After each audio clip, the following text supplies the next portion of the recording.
Welcome back to our channel, Life and Leadership Unfiltered. I'm your host, Charlene Birk. My guest today is Tanya Valle, is an experienced executive coach with an extensive background in communications and management. She brings a 360-degree approach to coaching and solving communications challenges as a result of insight and experience as a New York City on-air news reporter, spokesperson under former Mayor Michael Bloomberg. This episode is about self-actualization, which is a lifelong journey. We talked about shame, awareness, and strengthening relationship with yourself through detachment of outcomes. I learned a lot from this conversation, and I hope you find it helpful too. Subscribe and turn the notification on for our new episodes. Thank you and enjoy the show. Hi, Tanya. Hi, Charlene. Thank you for having me. Good to be here. I really like Tanya, not only as a colleague, but a really good friend. She's a really great roller skate disco dancer. You're just a really amazing human being, truly. Thank you, Charlene. I can say all of that about you as well. So thank you very much. Thank you. Thank you. I really do value our friendship and the opportunity that we got to work together. I've seen you in action, and I always thought, wow, she's like a no nonsense kind of girl. She's like, doesn't take, shit. She's kind of like so no nonsense and just straight to the point and move on. Nothing bothers you. But of course, this is what I see. I mean, you're a human being like everyone else. I'm sure some things bother you, but I just really love how you show up for in the workplace and as a friend and how you are. I just admire so much about you, Tanya. So much to admire. Thank you. I take it and I receive it. Thank you very much. Because you deserve it. I wanted to talk to you about this self-actualization, which is really huge. And I was thinking the first episode was self-mastery, and that was pretty big. And we kind of went through that. And then I was thinking self-actualization. Who can I talk to about self-actualization? I know Tanya, because what I've noticed about you really take the time for yourself. You take the time, you go on these silent retreats, and you really set aside an important time or energy for relaxation or rejuvenation, because I know you do a lot. There are things that we all could use that, but you make it a priority. I guess it would be helpful what it means for it to be self-actualized. So can we be a good idea to define that? So for context sake, how would you define it? Yeah, when I looked it up, the simplest definition I found is really living at your full potential or reaching your full potential. And I thought that is the best definition that I found. Of course, it's based on Maslow's hierarchy of needs. Yes. We all might know that pyramid, and before we can even start to pursue or be self-actualized, we do have to meet basic needs first. So I love that definition, really, which is just living or being at your full potential. Your highest actualized self, full Yes. potential, fully living, fully being. I know you have your own journey of self-discovery. Could you share some pivotal moments or experience that led you to embark on this path? Oh gosh, whoa, I might have to go back a bit, but I think pretty much since I was a kid, spirituality has been very important to me. So I've always been curious about different forms of spirituality. So that's been one path for me, learning about different practices, different traditions, cultivating a meditation practice for myself, becoming a mindfulness meditation teacher. I'm also a spiritual director. So that's been the primary path for me, I would say. And through self-reflection as a result of life experiences that have been painful or tough. Yeah, I would say self-reflection and spirituality. That's a lot of work into that, right? Yes, a lot of time and devotion, and hence what you said. So for me, it's really important to be in silence, to go on these silent retreats, because that's really where I feel like I can connect with myself. I can connect with source, creator, whatever you want to call it, but really get in touch. And one thing I find when you go on these retreats is that whatever you might have been suppressing or maybe haven't had the space to process or allow to will come up right away. So, I'll share, I went on a silent retreat not too long ago. My first day there, because of all this stuff that was going on with family, my first day there, I just cried. And I realized, yeah, I hadn't had the space and time to cry. And it felt so good to have that release. Of course, with tears can come other feelings, but really, I realized I just needed to let that out. Sort of connecting, not sort of, but really connecting. And it reminds me of like cradling you because you've been dealing with a lot. So having that safe space for you to like emotional processing. Yes, exactly. I was just going to say, sometimes we're so busy, we just don't have that space, or especially if there's a crisis, you're in the crisis moment. And so, yeah, there isn't that time and space to process. So can you articulate the most important thing about, well, maybe through your lens, right? The reflection moment when you were able to reflect and have that time. And it sounds like you were surprised that you even cried, right? It's the way you told that story, you were surprised. So what was the most valuable out of that experience for you? So for me, one way that I process is through journaling. So my first full day there, the next morning I had time to journal, and I just started journaling all the things that were coming up. And that's what led to the tears. So I think it's really, just kind of getting in touch with what's happening inside. And for me, the way I do that, or one way I do that, is through writing. You do the work. It sounds like you really do the work. Like I said, you set aside some time and do the work. So your writing is just sort of like whatever comes to mind, you record, and just through that, you process your emotions. Oh, yes. And I have to say, people might know about this book. It's called The Artist's Way by Julia Cameron. And she suggests a morning practice of 3 pages. So really just writing 3 pages of stream of consciousness. I don't do it as soon as I get up, but I do aim to write 3 pages of just kind of what's on my mind. I'm going to try that. I'm going to take on 1 page. Yes, exactly. And then maybe like 3 times a week. Right. And Charlene, you raise a good point, right? Like, we may hear about certain suggestions, practices, and it really is about making it your own, because you're right. 3 pages may sound like a lot for someone. And so don't let that stop you, but modify it for yourself. And maybe it becomes about, let me see if I can write 1 page. I usually like, yes, I can do that. And then I'm like, okay, let me just be clear with what I actually can do and are willing to do. So I have an on-off relationship with journaling. I even have tools and journal prompts, and I just get, so I feel like that's the easiest for just stream of consciousness, just not have to follow anything, just write whatever's on my mind. And, if I fill a page, I fill a page, because I do have a lot of things in my head that's just processing. So thank you for that. Thanks for sharing that. So I'm already getting something away from this. Thank you.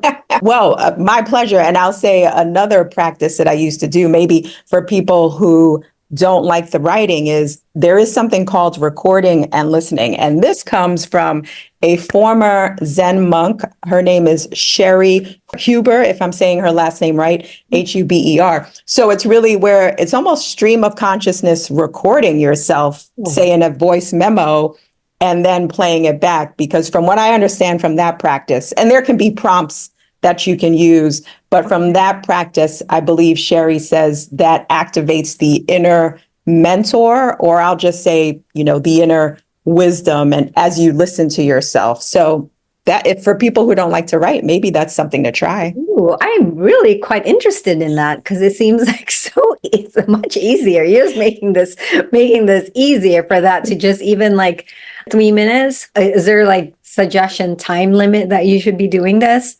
I mean, again, I modified it for myself. So some of my recordings are longer. I think the longest I talked was maybe 6 or 7 minutes. Oh, but maybe for someone else, it might be a minute. I don't know. But she recording and listening, it's called. Yeah, because you have to record and then listen to yourself. Ooh. A lot of people get really kind of icky when they hear their voice. That's what they said. That's what they told me. It took me a while to be okay with my voice too. Yeah, no, So, same with me. Same with me. But there's something different about this. I can't explain it. Maybe people just have to try it. I think there's less criticism from oneself because you're mm. really just sharing things that maybe or saying things that you can't really say to anybody else. And I have heard before about hearing your voice through your bones. So when I'm speaking right now, I can hear myself, but it's through my bones.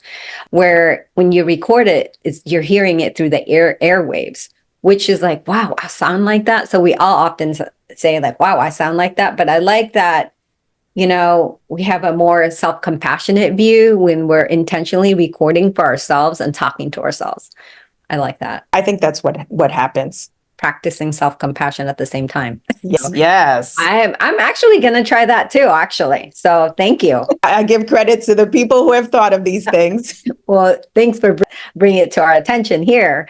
So you're a coach, and obviously we all want to reach our high potential, right? So what do you believe is the most important aspect of supporting individuals in this process? I think, getting back to this topic of self-actualization, it's getting to know yourself. That's first and foremost. So getting to know yourself, which means then that you become conscious of any habitual reactions you might have to certain things. So, for example, if you find that you get angry a lot, starting to explore, what is that about? What is it that makes me angry? So then you can decide how you might want to respond versus react, so to speak, but really getting to know yourself first is the key. So that's harder.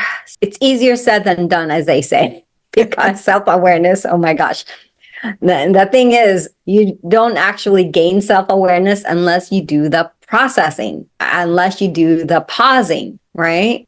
Or someone is reflecting back to you. So we're both coaches. So I'm sure you see the same thing, that in working with people, you see when they become aware of something that they weren't aware of before. Yeah. So that can be through the reflecting back, the mirroring. It can be through journaling. It can be through life experiences. So I'll speak for myself.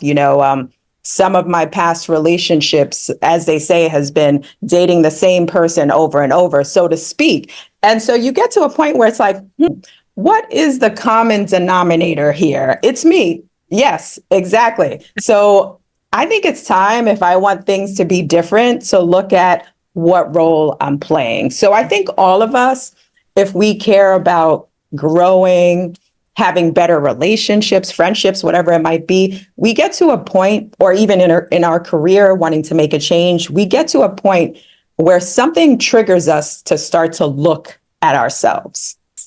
Yeah, and it's hard, right? It's so hard. You have to be really not take it personally when somebody like your partner tells you how you're being. And it's so hard to hear the things that people are seeing you as, and that you don't see yourself or don't want to see, or think that, oh, you could see me that way. I know you could see me that way, or that I was that transparent. And then you kind of cringy sometimes. And I think that's what makes it hard, because we have bias, right? And there's so many assessments that we tend to have this overestimate of things, that what we can do, really underestimate how people see us, that we're pretty transparent to other people, but we underestimate how much they can see us. What do you think? People can give us both praise and maybe we'll call it constructive feedback. So as you were saying that too, it made me think of self-compassion, right? So if someone is giving us feedback, whether it's at work or in a relationship, to be able to maybe step back a little bit and see if we can be a little objective about it, and also give ourselves some kindness and grace, because feedback, we work with people at work. Sometimes when people get constructive feedback, it can be devastating. A person can really take it really, really hard. So yeah, it's important to, I don't know, this takes some work into, but to recognize, all right, first of all, I have to be open to it. So that's number one, right? Yes. So if somebody wants to give us feedback, it can help to ask for permission first, because if we're Yes. not in a place to receive it, it's not going to be good. Yeah, I don't even know if it goes through, like say one ear goes the other. It's just, I think it goes over the head. Oh, yeah. And we can even be defensive, right? Like somebody's Yeah. giving us feedback and we don't want it in that moment, or we're not open to it. I'll speak for myself. I'm going to totally shut it out. Yeah. Yeah. And that's the difficulties of giving and receiving feedback, because for the provider who wants to provide you feedback, that you have to have that trust, I guess, that, I'm sharing this for the benefit of not only you, but me, right? Because it's very difficult to have this constructive feedback so that the person doesn't take it as negatively. And so there's really a lot of emotions to manage there.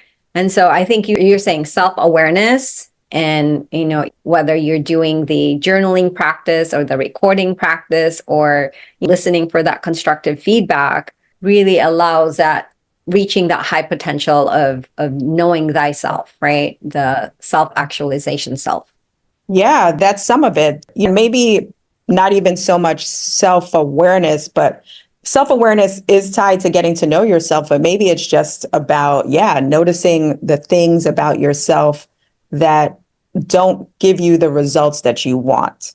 If For you notice example, interactions with people. So let's say someone gives you feedback and maybe you're often defensive, and afterwards you don't like how you feel about that, or that feeling doesn't feel good for you, to start to notice things that, and I think people do this, notice the things that you would prefer to have a different reaction or feeling to.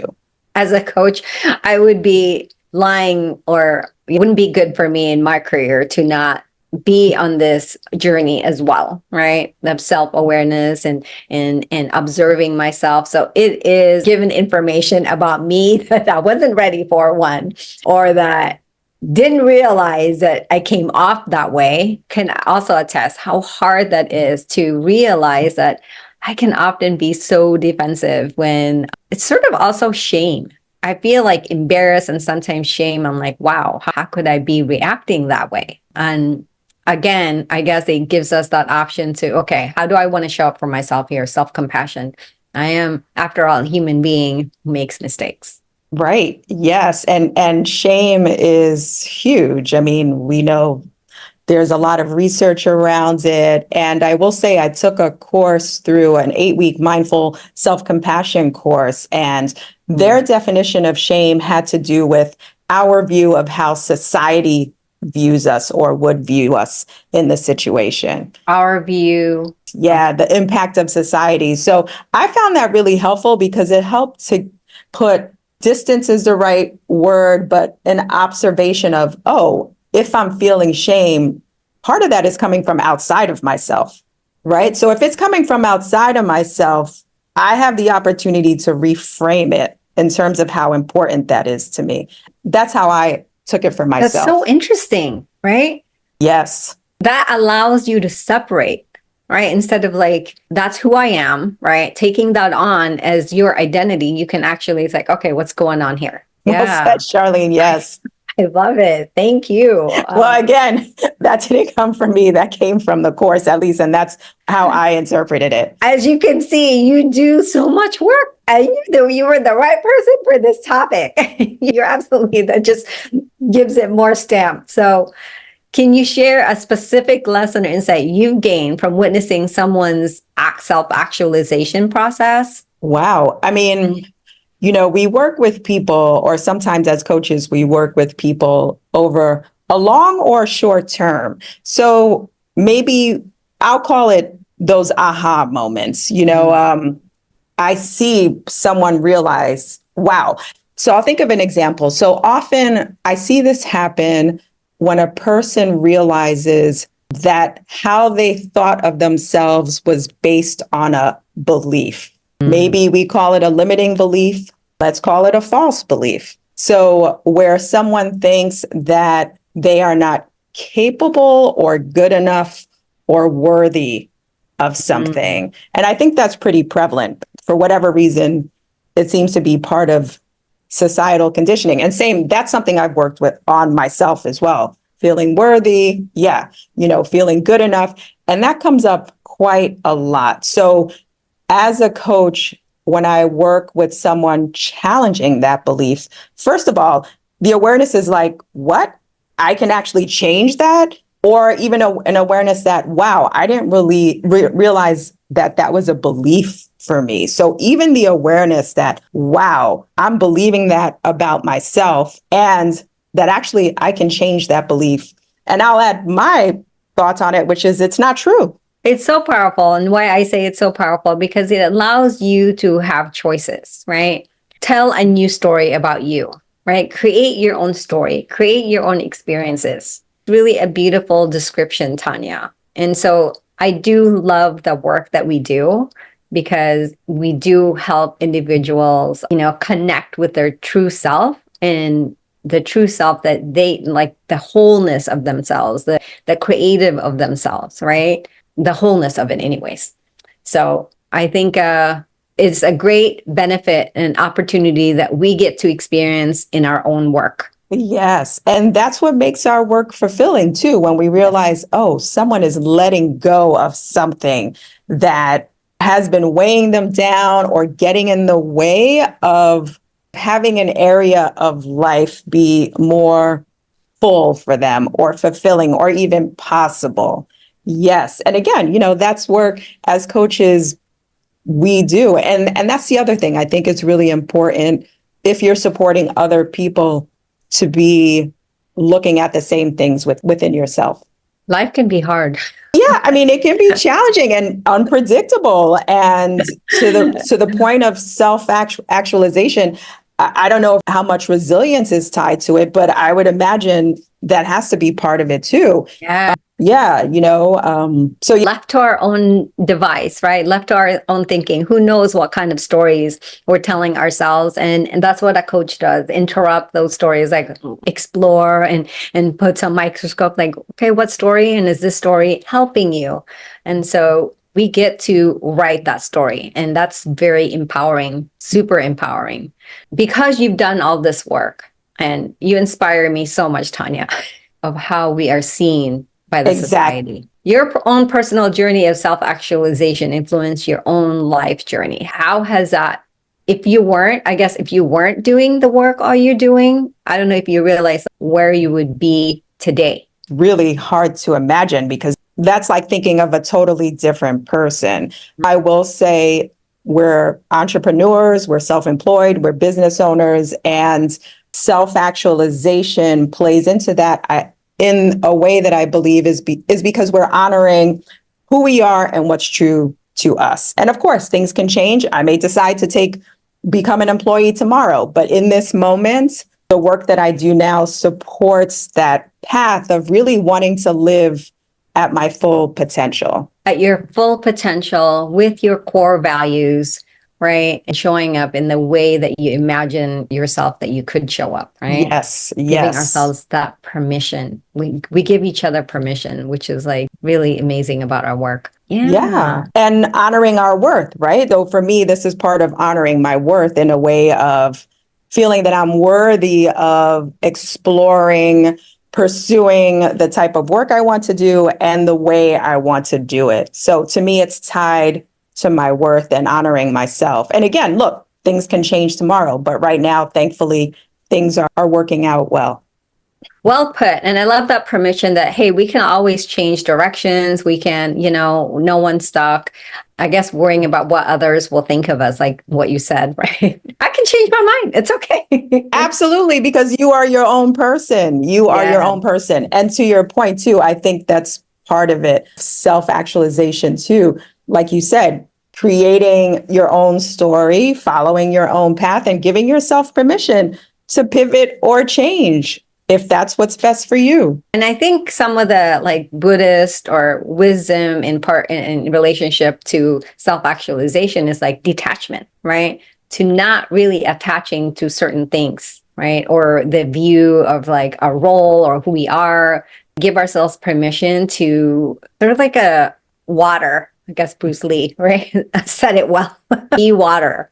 And so you can be flexible, and why not? We only have one life that we know of, right? We only have this life, and that's it. It's not that we don't know that we get to redo it again or not, but at least live the best that you can with the situation that we have. Yes. Yeah. Being like water. Yeah. That's really, yes. And remembering that this is a journey. As cliche as it may sound, it's a journey, and it's not about getting to a particular destination. And some of the other articles I read and research about self-actualization says ways that you can bring it or cultivate it in your life is to, practice letting go, practice having more empathy for people, practice acceptance. So, getting to your point around being like water.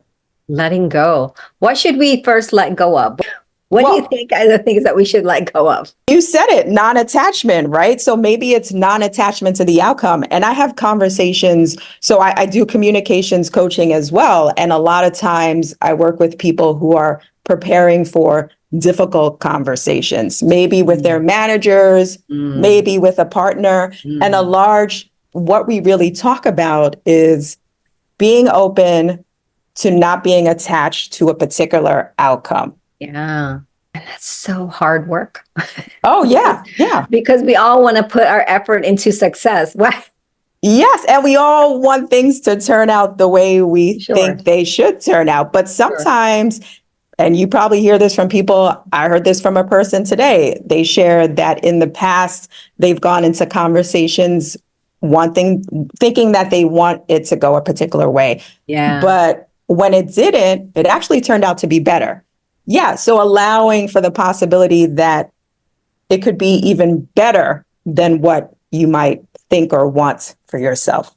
Yeah. Detachment, because you never know whether it's good or bad. There's actually a Chinese proverb, a story, but I'm not going to share, maybe next time that whatever. Yeah. Not to get caught. I'll summarize it. Not to get caught up with an outcome, whether like it's a win or a loss, not to get caught up, because things change and you don't really know whether it's good or it's bad. And I actually really love that you can detach, because it's very hard to detach from the outcome, because we measure everything success, like what outcome am I going to get? That's sort of like the ROI, return on investment of my energy and time. And sometimes there is none other than learning your lessons and trying again. So that's a really great example. Well, Go ahead. Oh, I was going to say also, being attached to an outcome is part of being in control. We all want to be in control, but the downside of being in control is then that limits potentially better possibilities. Yeah. Ooh. Might be missing out. Right, exactly. Activate FOMO. Let's not go there. This is not about that. So, I love the part that you said, the journey, right? Is been often said. Actually, I took it up a notch, because I heard they say it's not about the destination and the journey. The journey is really, to me, is about like the memories that you make and being present, right? And so smell the roses, that kind of thing. But the new thing that was added is it's not about the journey either. It's also, it's not just about, but it's also the company that you keep, which really, I talked about this the last time, that it matters, because the company during the journey that you're taking could make or break your happiness, I guess, for example, right? Yes. Or your ability to learn, because we learn from each other. And and you want to make sure you know who you're learning from and what you're learning.